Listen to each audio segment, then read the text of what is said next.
Olá, seja muito bem-vindo ao novo vídeo aqui do canal. E nesse vídeo eu vou mostrar para você como que as propriedades parciais molares variam em relação à composição. Se você já assistiu o vídeo da determinação das propriedades parciais molares, tanto no método gráfico e no método analítico, você vai compreender de uma forma melhor. Se você ainda não viu esse vídeo, eu peço que você volte e assista às outras partes desta aula, tá? Bem, para mostrar aqui, eu tenho um gráfico que já foi apresentado para a gente nos vídeos anteriores.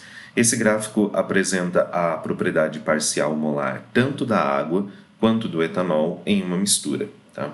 É importante observar que a gente tem duas curvas nesse gráfico.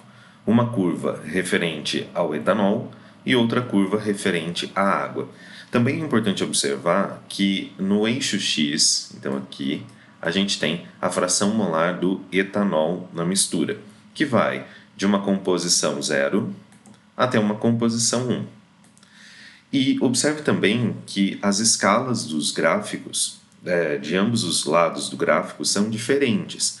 Então a gente tem uma escala para o etanol que é lida à direita e uma escala para a água que é lida à esquerda. O primeiro detalhe que eu quero mostrar a você é esse. Perceba que quando você tem uma solução composta das substâncias puras, toda a propriedade parcial molar vai chegar a um limite. E esse limite no seu valor é o valor da propriedade molar.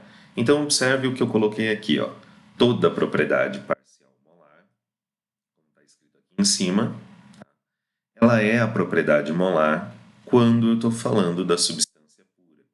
Então é por isso que, ao olhar para o gráfico, a gente percebe que a curva do etanol ela se aproxima de 58 centímetros cúbicos por mol, porque esse é o volume molar do etanol. Tá? E a curva da água, que está aqui desse lado, observe que a gente está falando para água pura, porque nesse caso a gente tem 0 de fração molar do etanol. Então, no caso da água, a propriedade parcial molar ela se aproxima de 18 centímetros cúbicos por mol, que é o volume molar da água pura.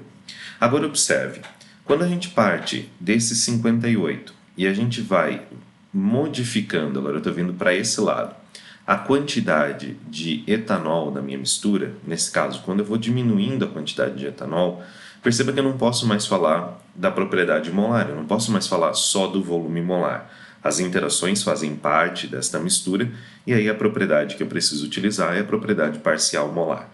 Se você observar, os valores eles vão diminuindo de 58, passam no mínimo aqui e chegam num valor aqui específico, que é referente a quando essa solução está muito diluída.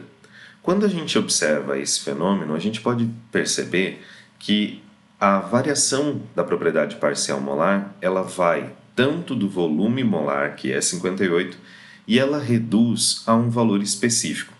Como o valor para o etanol é referenciado no lado direito do gráfico, então a gente precisa observar aqui que no lado direito a gente tem aí um valor de 54, né? 54 centímetros cúbicos por mol.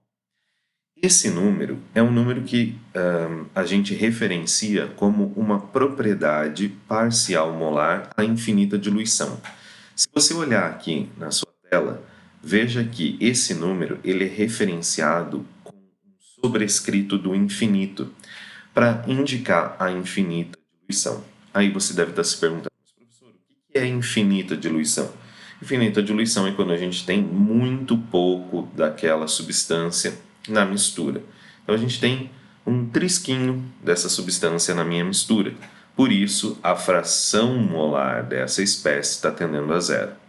No caso da água, é importante você observar que esse valor ele é lido no outro lado do gráfico. Então, se a gente fizer o mesmo procedimento para a água, o volume parcial molar dela, quando eu tenho grandes quantidades de água, parte do número 18, e à medida que eu vou adicionando etanol na minha mistura, o volume parcial molar da água passa a ser 14.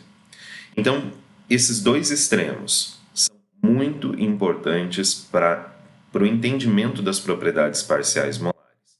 Então você vê, quando a substância ela está pura na minha mistura, toda a propriedade parcial molar vai equivaler à propriedade molar.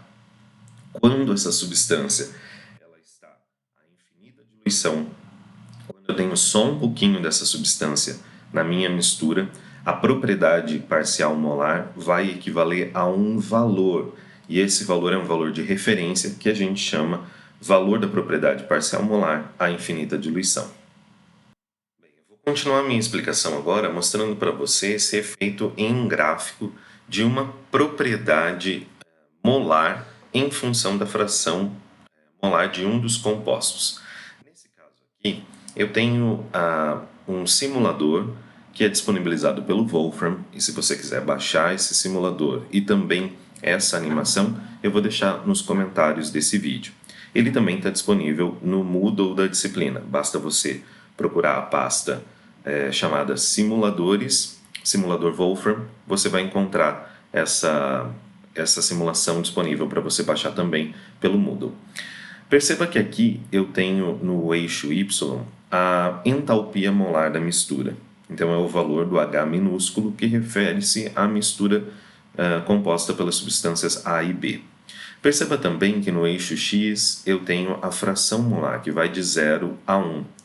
Um detalhe aqui importante é que, como a gente já aprendeu no método gráfico, se eu quero identificar as propriedades parciais molares em qualquer composição, é importante que eu faça a tangente na composição especificada e olhe nos extremos. Bem, observe aqui que para a composição de 0,5, a entalpia parcial molar de A ela está à direita, está aqui um valor, e a entalpia parcial molar de B está à esquerda, né?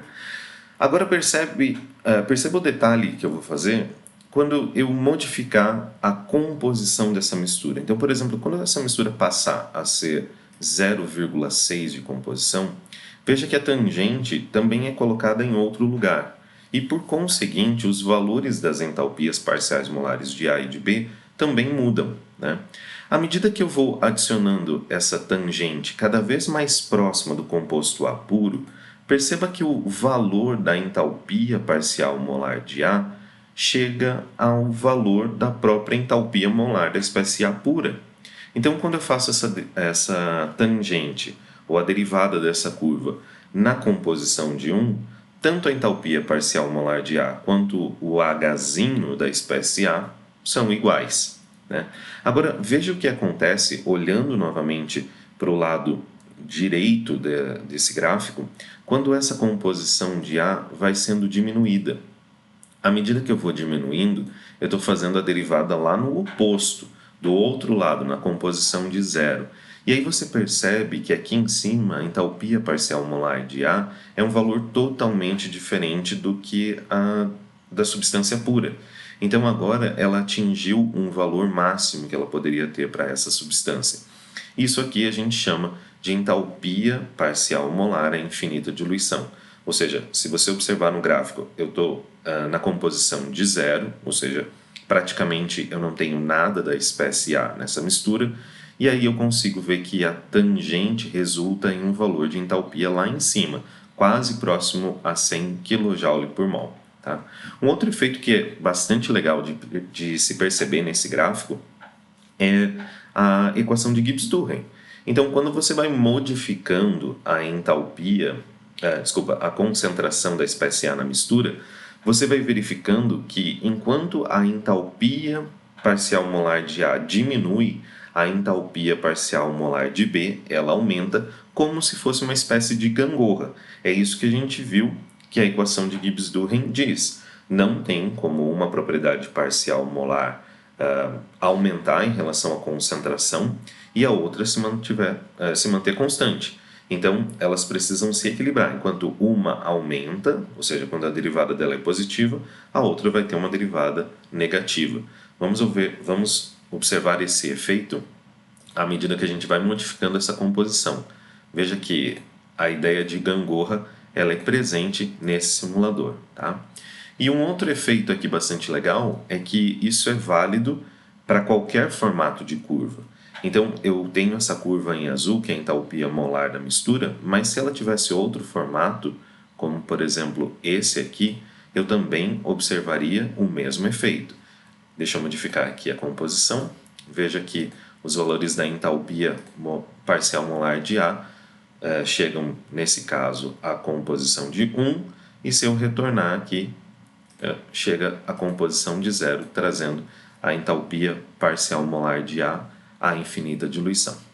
Eu espero que você tenha compreendido os efeitos nesse vídeo da composição nas entalpias parciais molares das duas espécies em solução.